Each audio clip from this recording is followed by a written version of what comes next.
Magsisimula ang ating kwento sa isang maunlad na nayon. At dito sa loob ng Alliance Leader Hall may tatlong nag-uusap. Ito ay sina Alliance Leader Tian Haijan kasama si Advisor Gal Seriang at Escort Warrior Baekpyo.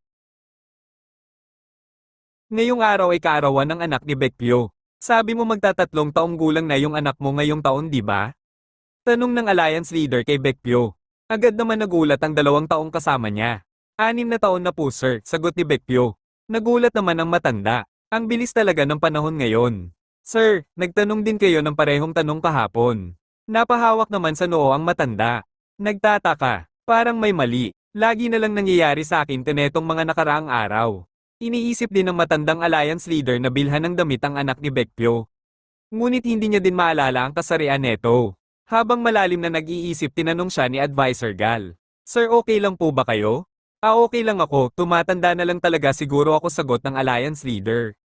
Hindi po, malusog pa po kayo, ika ni Advisor Gal. Mag-40 taon na din. 40 taon na pinanatili ko ang posisyong pinakamalakas sa buong mundo. Advisor Gal, anong klaseng tao ba ako? Tanong ng matanda. Ano pong pinagsasabi niyo, sir? Agarang sagot ni Advisor Gal. Gusto ko lang marinig ang opinion mo, tugon ng matanda. Habang may nag-aalalang mukha si Baekpyo dahil sa tanong ng matanda. Kayo po ang pinakadakilang tao sa Jiangho. Sagot ni Advisor Gal. Pinakadakilang tao pala ha. Martial God Tian Haijan. Yan ang titulong nakuha ko matapos KNG mapaluhod ang Sword Emperor, Blade Emperor at ang Fist King sa edad ko na 29. Pagkatapos mabuo ang Merem Alliance ako naman ang naging Alliance Leader sa edad na 30. Pagkatapos ko maging Alliance Leader, ginugol ko ang mahabang taon sa pakikipaglaban sa unorthodox na sekta. Binuwag ko ang unorthodox sect Dark 13 Syndicate sa pira-piraso. Winasak ko din ang tagapagmana ng demonic cult, ang Blood Heaven Divine Cult. At sa huli, natanggap ko ang matagal ng pinapangarap ng Merem Alliance. Ganyan ko po napanatili ang kapayapaan sa Jiangho. Gayunpaman, may mga kalaban at taksil pa din sa loob ng alyansa. Yung mga taong naghahangad ng mas mataas na kapangyarihan sinubukan akong lasunin sa pamamagitan ng pagkain o kaya magpadala ng mga assassin sa gabi. Pero nalagpasan ko lahat yon at inubos lahat ng nagtangkang magrebelde. Sa Jiangho, tinatawag nila akong Iron-Blooded Alliance Leader at ang walang awang leader na umubos sa mga traidor. Ang pinakamalakas sa Jiangho, ang simbolo ng katarungan at martial arts. Ang pag-iral niyo po ay ang pag-iral ng Jiangho. Sir, maayos lang po ba kayo? O baka hindi maganda ang pakiramdam niyo? Pag-aalalang tanong ni Gal. Ngumiti naman ang matanda at sumagot. Hindi, maayos lang ako. Maaari ka nang umalis. Ikaw din Baekpyo, di ba ilang araw ka nang di nakaka-OVA? Di mo na kailangan samahan ako ngayon pa uwi. Naiintindihan namin, sabay sagot ng dalawa habang nakayuko. Habang naglalakad nagmuni-muni si Tian Haijan. Ang pag-iral ko ba ay ang Jiangho, sabi nila. Maaari KNG pinanganak ka sa Jiangho at nakuha lahat ng mga bagay na gusto mo, sa huli wala ka nang mahihiling pa. Gayunpaman, napakalupit ng pamumuhay ko. Nang biglang, namimilipit sa sakit ang matanda. Madiin itong humahawak sa dibdib dahil sa sakit. Ba't biglaan naman ito? At nang walang ano-ano bumagsak na lang siya sa sahig, mag-isa at wala ng buhay. Anong lugar ba ito? Ang amoy ng mga halamang gamot ay nanggagaling dito sa loob. Nawalan ba ako ng malay? Pagsasabihan na naman ako ni Advisor Gal na hindi ko inaalagaan ng maayos ang kalusugan ko. Nawalan ba naman ng malay ang pinakamalakas na tao sa mundo? Ano ito? Walang laman ng dantiyan ko. Pampatanggal ng chinalason? Walang paraan na merong pampatanggal ng chinalason ang gumagana sa akin. Nang biglang may napansin siyang 2 mag-asawa. Gising ka na ba? Maayos ka lang ba? Bulalas ng babae. Ha? Sino ka? At bigla niyang napansin na nag-iba ang kanyang boses. Seryoso ka ba sa tanong mo? Inis na sagot ng babae. Opo. Sino ka? Nang biglang, sinampal siya ng malakas sa likod ng babae. Kahit pa humingi ka ng tawad ay hindi pa sapat. Tapos sasagutin mo ko ng ganyan? Pakiusap, sabihin niyo po KNG sino kayo. Ako ang taong nag-aalala sa'yo na hindi man lang kumukurap buong gabi. Ako ang ina mo, walang hiyang bata ka. Galit na sagot ng babae habang sumisigaw. Yan ba dapat ang isasagot mo sa nanay mo? Habang pinapakalma naman siya ng asawa niya. Huminahon ka muna, mukhang hindi pa siya inkabalik sa ulitat mula nang nawalan siya ng malay. Dapat namatay ka na lang, bata ka. Patuloy na pagwawala ng babae. Panaginip lang ito nang bigla siyang napatingin sa salamin sa gilid niya. Ako ba ito? Panaginip lang ta. Pero ba't ba nagkakaroon ako ng parang totoong panaginip? At bigla siyang nawala ng malay. Duan, sigaw ng babae. Magtatakip silim na nang nagising ulit ang ating bida. Akala ko ba ay madyay gising ako bilang alliance leader? Kahit na isa itong panaginip walang paraan na di ko makikilala ang panaginip sa totoo. Ano bang nangyayari sa akin? Sabi niya sa kanyang sarili habang nakatingin sa salamin. Maraming na akong naranasang kakaibang bagay sa buhay ko na 70 taon. Pero muling pagkabuhay, pero dala ko pa din ang alaala ko bilang Tian Hejen. Biglang may nagsalitang matandang lalaki sa kanya. Kakahiya ka. Labis mo kong binaygo kahapon.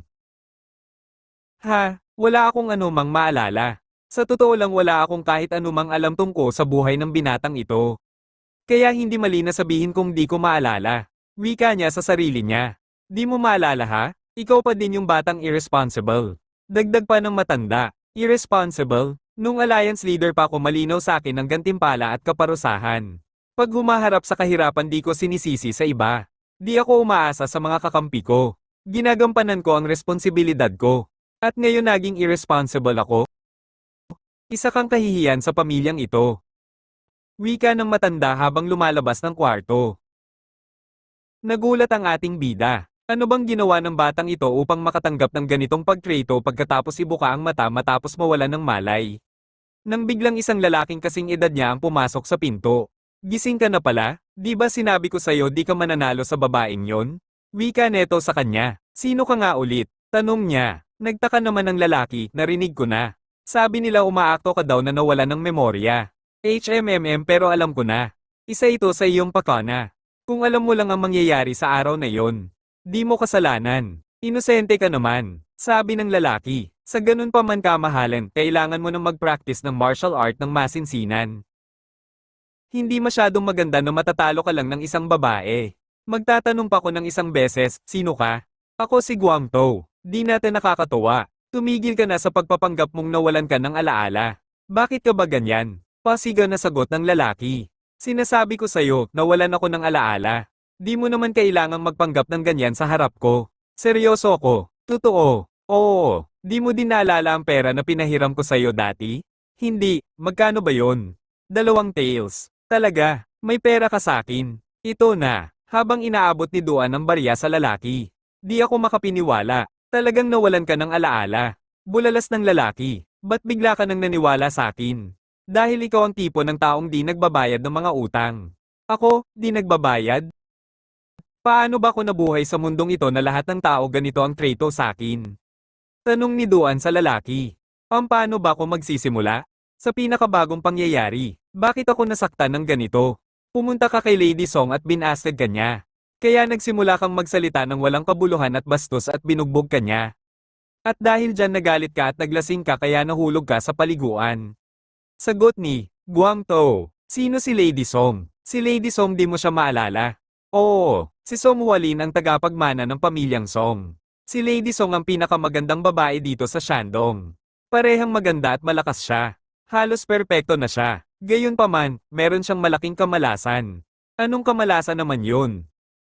Ang malaking kamalasan niya ay ang maging iyong kasintahan. Bulalas ni Guangtou. Yan ang kamalasan niya? Nahihiyang tanong ni Duan. Oo, wala siyang swerte sa kanyang mapapangasawa.